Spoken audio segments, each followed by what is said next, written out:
আসসালামু আলাইকুম।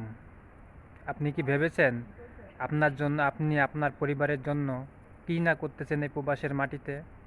খেয়ে না খেয়ে, ডাল ভাত খেয়ে, পকেট খরচ কম করে, কোনো কিছু ভালো মন্দ না খেয়ে, যে সম্পূর্ণ টাকাগুলো যে আপনি দেশে পাঠান শুধু আপনার ফ্যামিলির জন্য, আপনার ফ্যামিলিকে সুখে রাখার জন্য, ভালো রাখার জন্য, যাতে আপনার যে ছেলে মেয়ে ভালো স্কুলে পড়বে, আপনার ফ্যামিলি ভালো খাবে, ভালো পড়বে। কিন্তু আপনার যে আপনি কেমন করে যে টাকা পাঠিয়েছেন, এটা কি তারা কখনো জানতে চায়? কখনো নয়। আপনার ফ্যামিলিতে আপনি যত টাকাই দিবেন তাদের তত টাকাই প্রয়োজন, এবং তারা তত টাকাই খরচ করবে। কিন্তু তারা কখনো জানতে যাবে না যে আপনি কী ভাব দিয়ে টাকা পাঠালেন, আপনি কি কি খেয়ে আছেন, কি পরে আছেন, এটা কখনোই আপনাকে জিজ্ঞাসা করবে না।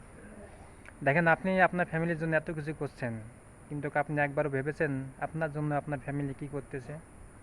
আপনি যে আপনার জীবন বিসর্জন দিতেছেন, এই প্রবাসের মাটিতে ঢুকে ঢুকে মরছেন, কিন্তু আপনার ফ্যামিলি আপনার জন্য কি করছে সেই কথা কিন্তু আপনি একবারও চিন্তা করেননি। তো আপনি যাই ভাবেন যে আপনি ফ্যামিলির নাকি যাই করেন, ফ্যামিলিও আমাদের জন্য অনেক কিছু করছে, এটা কখনো ভেবেন না।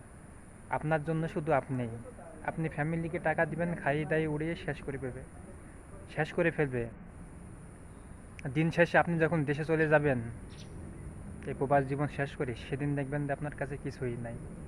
সেদিন আপনার কাছে সবাই পর হয়ে যাবে। সেদিন আপনাকে আর কারো কাছে ভালো লাগবে না, আপনাকে কেউ পছন্দ করবে না। তা আমরা যারা প্রবাসী, তাদের জীবনটা এরকম। সারা জীবন অবহেলা, সারা জীবন প্রবাসের মাটিতে ধুকে ধুকে পড়ে থাকা। দেশে চলে যাবেন কার মায়ায়? ছেলে মেয়ে বউ ছেলেপিলে মায়ায়। দেশে চলে গেলে আপনারা মায়া থাকবে না, আপনার প্রতি আর ভালোবাসা থাকবে না।